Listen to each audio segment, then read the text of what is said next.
Welcome to Agricultural Engineering. We are the engineering branch of the College of Agriculture at the University of Kentucky.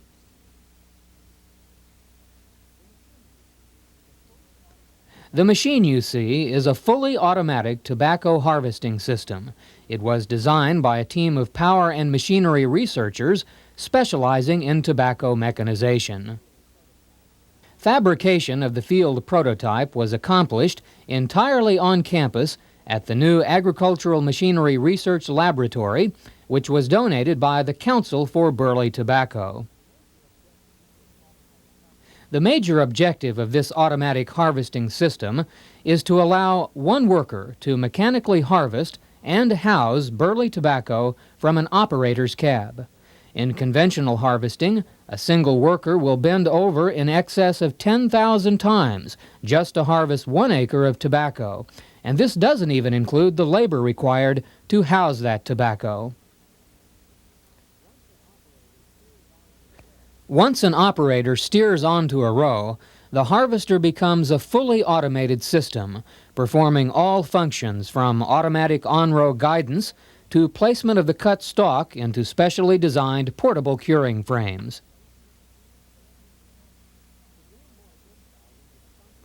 To gain more insight into the function of the harvester, let's trace the path of a stalk of tobacco through the machine. The harvester actually guides itself along the row using 2 small tines or feelers, one on either side of the stalk. However, with a machine that is 30 feet long and weighing over 24,000 pounds, the tremendous force required to guide it mechanically along the row would simply uproot the plants. Therefore, the tines have small micro switches mounted on them, which require only a minimum of pressure to activate. The micro switches control hydraulic valves which steer the machine along the row. The stalk is detached at or near ground level by a rotating circular saw. At the same instant, the plant is grasped by a set of gathering chains, which engage the stalk near its base and convey the plant upward through the header. As the plant moves through the header, it encounters 2 turns which tend to rotate the stalk 90 degrees from its original vertical orientation. Thus, as the plant exits the header, the axis of the stalk is approximately horizontal. From there, the plant is grasped by the 2 spiked steel discs positioned just under the exit point of the header. The purpose of these inversion wheels is to allow the stalk to rotate until it is completely inverted. Plants are inverted so that they may be brought closer together without breaking leaves. This principle is essential for mechanical handling of this fragile crop. The stalk is then transferred into a set of gathering chains, similar to those in the header. This second set of chains comprises part of the notcher mechanism. First, due to a slower chain speed, the 18-inch plant spacing in the field is reduced to the 3-inch spacing used in curing. Secondly, the plant passes through a set of saw blades which cut a notch out of each side of the stalk. Once notched, the plant is ready for placement into a slotted holder. 8 holders are mounted in a supporting framework, which is 8 feet wide and 14 feet long.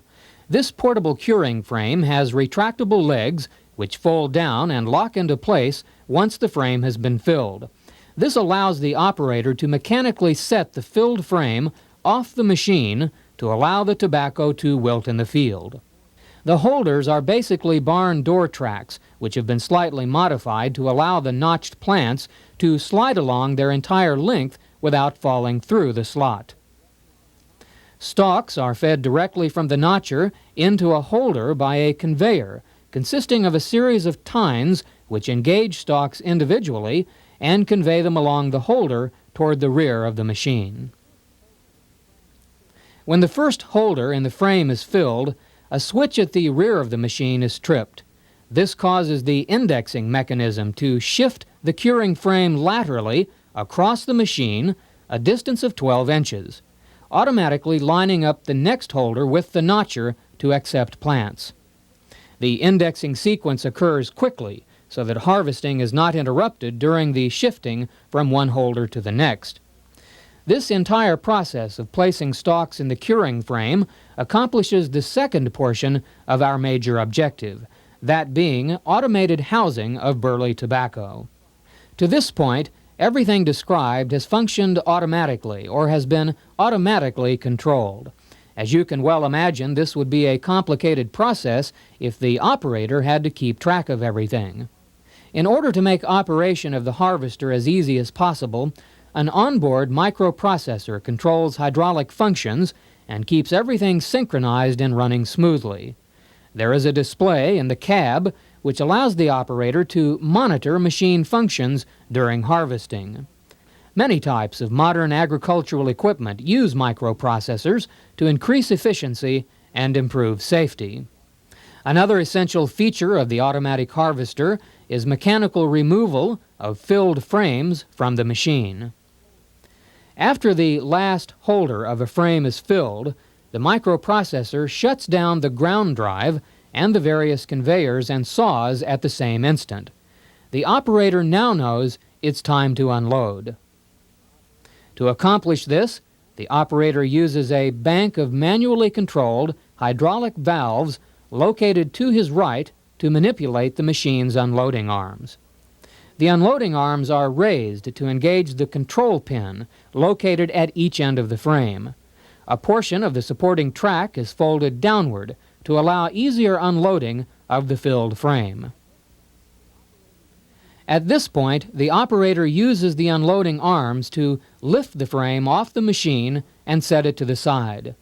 Once the frame is set off and freestanding, the operator retracts the unloading arms, turns around in his seat, depresses a reset button, and the microprocessor automatically restarts the ground drive, conveyors, and saws to continue harvesting. This entire process can be repeated 6 times before the harvester must stop to be refilled with a stack of empty frames.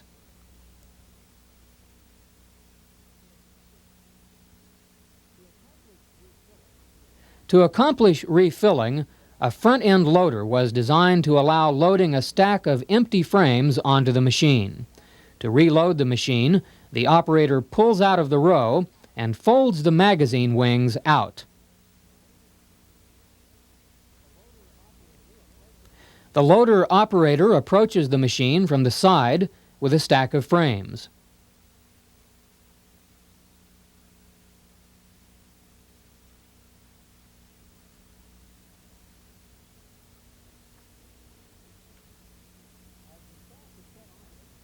As the stack is set onto the machine, the magazine wings are closed and locked into place.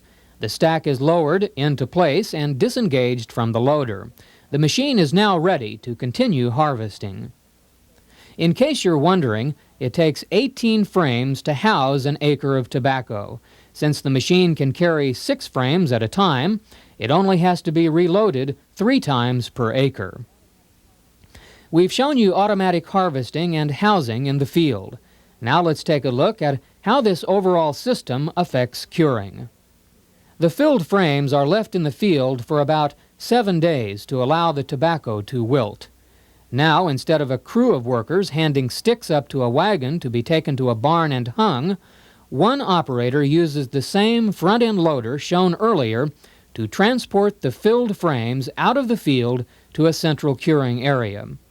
The removal process begins as the loader is positioned over the frame.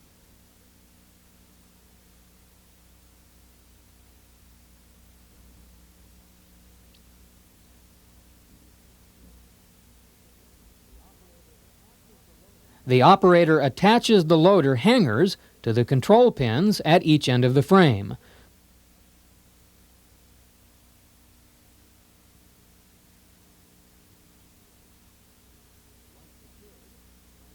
Once secured, the frame is moved out of the field by one worker.